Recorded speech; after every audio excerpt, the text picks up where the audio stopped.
Bab 54. Munculnya sang pembunuh. Kalau aku bilang jangan bunuh. Jangan bunuh. Devan mendengus dingin. Lalu berkata kepada Nikita, Nikita, pertimbangkan usulku. Nikita ragu sejenak. Lalu berkata, oke, aku janji. Aku punya syarat lain. Yaitu, kamu dan Daniel akan berlutut dan menamparkan dirimu sendiri ratusan kali. Kata Devan lagi. Oke, aku juga janji. Kali ini, Daniel yang berbicara. Syarat ini harus kamu lakukan. Kamu benar-benar harus melakukannya. Wajah Devan tetap datar. Oke, Devan. Karena kamu cari mati. Jangan salahkan aku. Kata Kolonel Dovok dengan marah. Segera berseru ke penembak jitu, sniper. Tembak. Selama ini, Nikita menantikan kematian Devan. Tetapi pada saat ini, dia berharap Devan akan tetap hidup. Dor. Saat berikutnya, peluru penembak jitu ditembakkan ke arah Devan dengan kecepatan 3 kali kecepatan suara. Namun, Devan hanya memiringkan kepalanya sedikit dan menghindarinya. Apa? Kamu menghindari peluru penembak jitu? Melihat adegan ini, semua orang terkejut.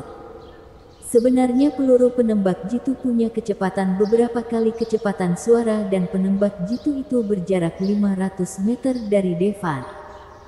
Jadi setelah menembak, butuh setidaknya setengah detik sebelum mendengar suaranya. Tapi Devan bisa menghindar. Beruntung. Pasti beruntung. Tembak terus. Kolonel Dovok terus memberi perintah. Bang bang bang. 3 tembakan terdengar. Kepala Devan bergerak ke kiri dan ke kanan 3 kali. 3 tembakan. Semuanya bisa dihindari. Semua orang tersentak. Apa dia manusia? Senapan mesin. Tembak. Kolonel Dovok memerintahkan senapan mesin untuk menembak. Dor dor dor. Senapan mesin Samapi mengeluarkan api. Kemudian, tampak seakan tangan Devan menjadi 1000. Saat tembakan berhenti, tangan Devan berubah kembali menjadi 2. Di kedua tangannya, dia memegang peluru. Tanpa diduga, dia menangkap semua peluru dengan tangan kosong. Melihat ini, Kolonel Dovok akhirnya hanya bisa menelan ludahnya. Dia juga seorang seniman bela diri dan dia tahu level macam apa yang dibutuhkan untuk memiliki kekuatan ini. Kolonel Dovok memandangi kendaraan lapis baja dan peluncur roket itu. Namun, dia tidak berani memberi perintah. Karena Devan bahkan bisa menghindari tembakan penembak jitu. Mungkin dibutuhkan rudal hipersonik untuk menghancurkan Devan. Sepertinya biayanya akan jadi mahal jika menggunakan senjata semacam itu untuk membalaskan dendam Gaston. Setelah sekian lama, Kolonel Dovok berbalik dan berkata kepada Gaston, maaf, Tuan Chandra, Anda mungkin harus mempekerjakan orang lain. Saat dia mengatakan itu, dia memerintah tentaranya untuk mundur. Jelas, kekuatan Devan di luar bayangannya. Jauh dari sekadar master biasa. Tapi mata Dharma penuh cahaya. Keterampilan medis Devan mengejutkannya. Tapi kekuatan Devan lebih mengejutkannya. Meskipun kekuatan Devan mungkin bukan yang terbaik, tapi dia baru berusia 20-an dan dia kemungkinan besar akan menjadi yang terhebat di masa depan. Namun, Devan juga memiliki kekurangan. Terlalu agresif. Melakukan sesuatu tanpa memikirkan akibatnya. Mungkin dia tidak akan bertahan lama. Devan, temanku, aku tidak bisa membantu. Jadi aku pergi dulu. Dharma menangkupkan tangannya ke arah Devan. Meskipun dia tidak tahu apa Devan akan melepaskannya. Tapi singkatnya, dia tidak mau bertarung dengannya. Terlebih lagi, Devan juga sudah menyelamatkannya. Terima kasih, teman, atas bantuanmu. Aku akan mengingatnya dan tidak akan pernah kulupakan. Devan mengangguk. Kolonel Dovok pergi dan Dharma juga pergi. Gaston bingung.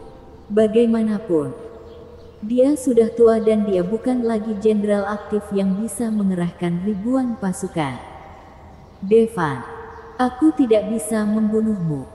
Tapi seseorang pasti akan membunuhmu.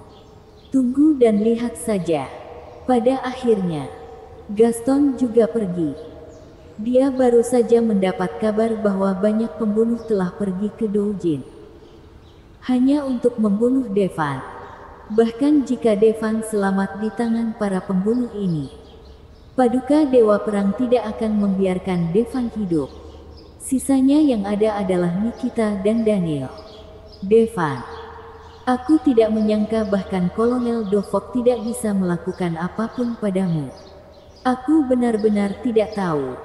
Kalau aku tahu kamu sangat kuat, aku tidak akan memperlakukanmu seperti sebelumnya. Saat ini, hati Nikita sangat rumit. Dia membenci dirinya sendiri. Kenapa tidak memperlakukan Devan dengan baik sejak awal? Dia benci kenapa mendengarkan orang itu dan mengambil ginjal Devan. Namun, sudah terlambat untuk mengatakan apapun sekarang. Nikita tahu bahwa Devan tidak akan pernah memaafkannya. Tapi kamu harus menepati janjimu dan menyembuhkanku. Yang bisa kukatakan hanya orang yang mengambil ginjalmu bernama Jahram dan dia adalah pelayan keluarga Sauron. Aku tidak bisa memberitahu yang lain karena aku tidak tahu. Keluarga Sauron mengetahui ini sudah cukup. Besok, bawakan 2 ginjal babi berumur 1 tahun dan datang ke mansion Sauron untuk menemui aku, kata Devan dengan ringan. Lalu berbalik dan pergi. Putriku, kita sudah melakukan ini. Tidak ada jalan untuk kembali. Daniel menelan ludahnya.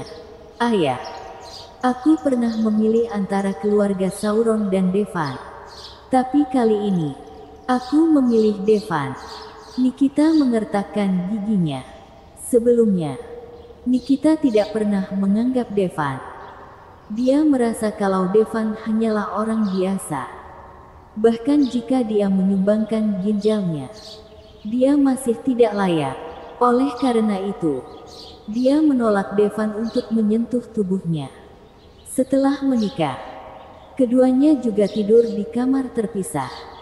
Tapi sekarang, dia tiba-tiba merasa bahwa Devan telah berubah menjadi pria yang sangat kuat. Dia jarang berbicara, tetapi setiap kata seakan penuh dengan dominasi, yang menjadi daya tarik besar bagi Nikita. Meskipun dia sangat terluka karena Devan, tapi di dalam hatinya, ternyata dia jatuh cinta pada Devan. Lagi pula, itu adalah kesalahannya sendiri kenapa Devan memperlakukannya seperti itu. Hei, Daniel menghela nafas. Keluarga Sauron itu mengerikan. Devan saat ini juga mengerikan. Namun, tidak ada yang lebih buruk dari saat ini. Masalah terbesarnya adalah kematian. Devan membawa ibu dan putri, Armini dan Tania dari atas gedung. Nak, untunglah kamu baik-baik saja. Melihat Devan dan Gavin selamat, Tania memeluk Gavin dengan gembira. Saat mereka berada di atas gedung, meskipun mereka dapat melihat ke dasar, mereka tidak tahu apa yang terjadi. Kekhawatirannya hilang dan sekarang mereka akhirnya lega. Bu, kenapa kamu tidak memelukku? Devan sedikit cemburu. Kamu pria dewasa. Kenapa harus dipeluk? Kata Tania dengan jijik. Kakak, aku akan memelukmu. Armini berlari dan kemudian 2 tangan putih besar melingkari pinggang Devan. Armini, lepaskan kakakmu.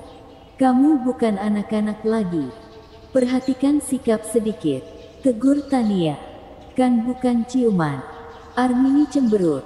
tapi tidak melepaskan Devan. Mereka berempat menuju mansion Sauron seperti sebuah keluarga. Pada saat ini, Devan tiba-tiba membalikkan tubuhnya dan Armini terbentur. "Kakak, kamu kenapa?" Armini berkata dengan jengkel saat dia jatuh ke tanah dan menggosok pantatnya yang sakit. "Ada pembunuh," Gavin berkata dengan suara yang dalam. Pada saat yang sama, dia mengeluarkan belati dan memasang postur bertahan. Bersambung.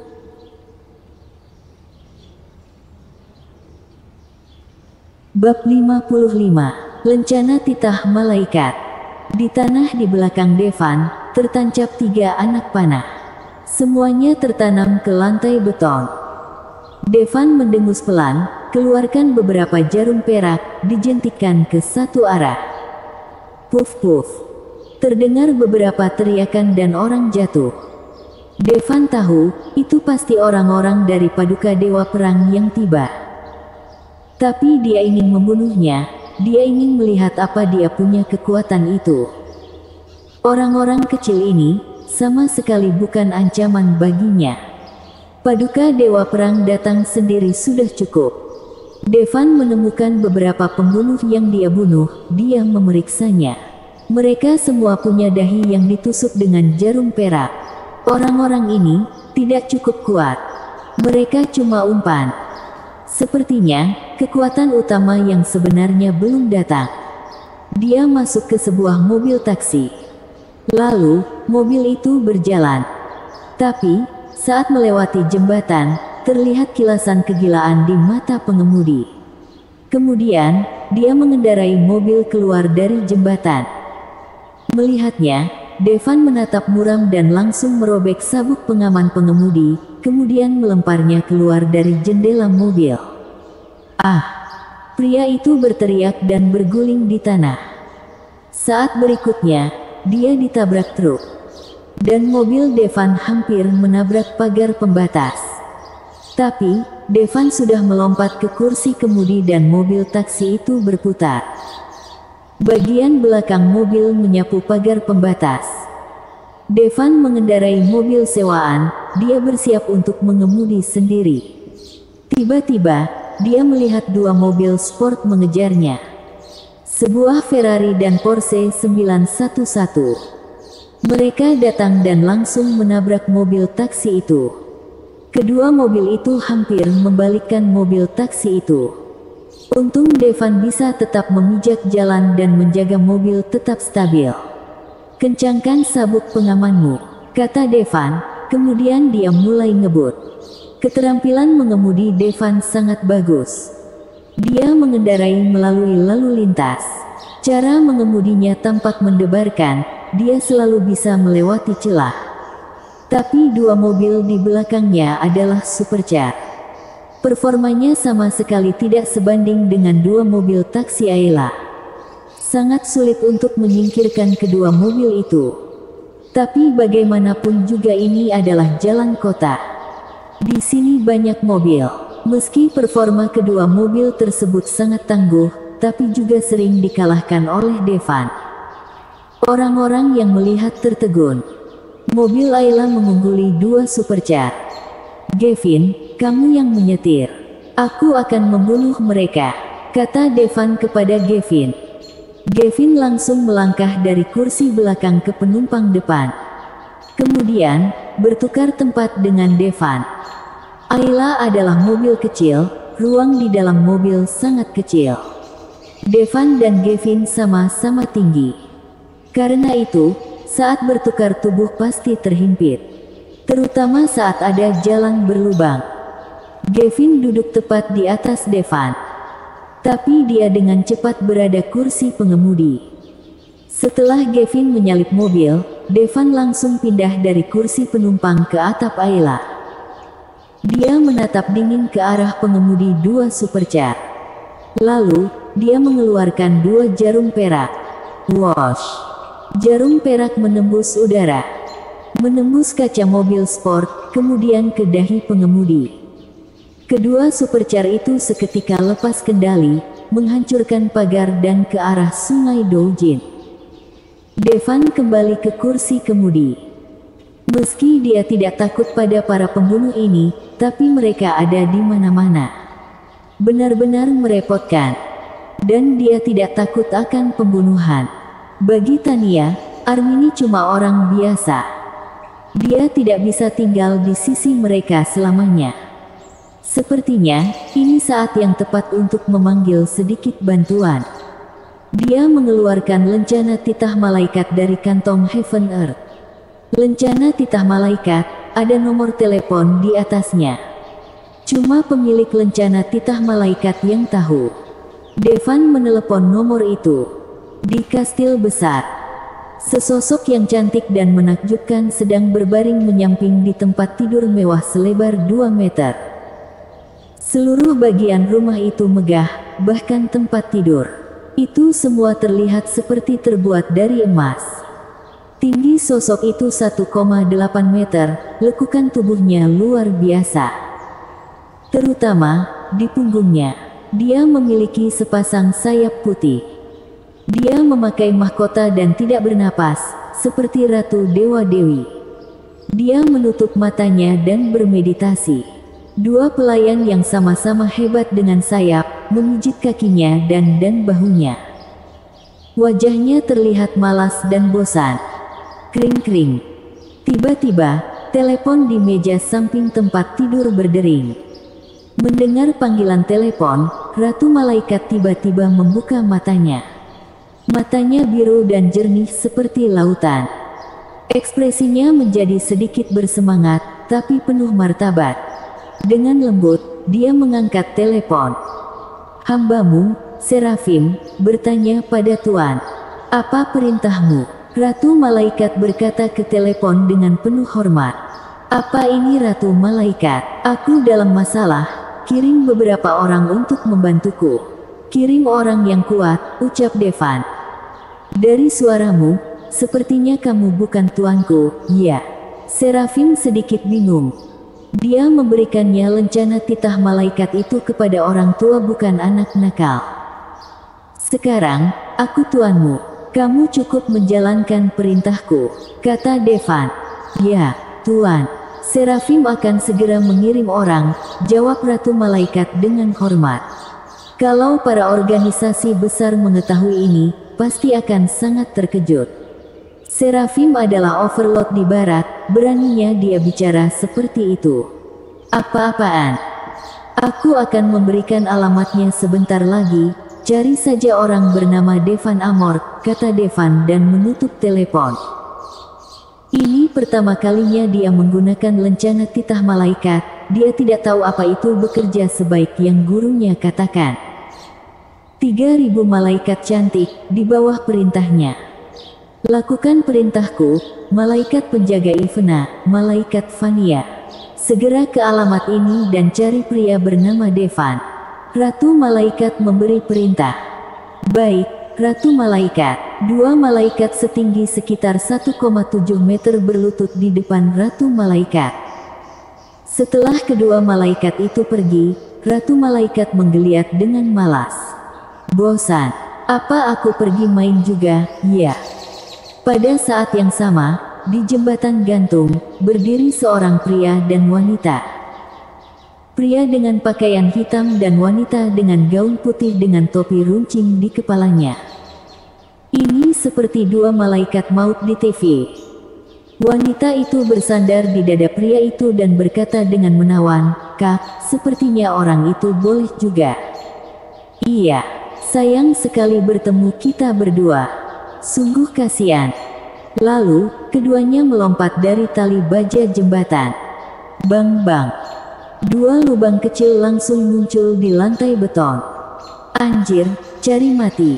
Sebuah Land Rover mengerem mendadak dan berhenti di depan mereka berdua dan bersumpah serapah. Wanita berbaju putih dengan tubuh yang indah memutar pinggangnya yang ramping dan berjalan ke pintu kemudi. Dia menunjukkan senyum menawan ke arah Land Rover yang sudah kesal itu. "Kamu cantik juga, anjing, kamu bikin kaget abang. Katakan, aku harus apa?" Pengemudi Land Rover sepertinya tidak menyadari keseriusan masalah ini. matanya dengan rakus menatap agresif ke tubuh wanita berbaju putih. Bersambung.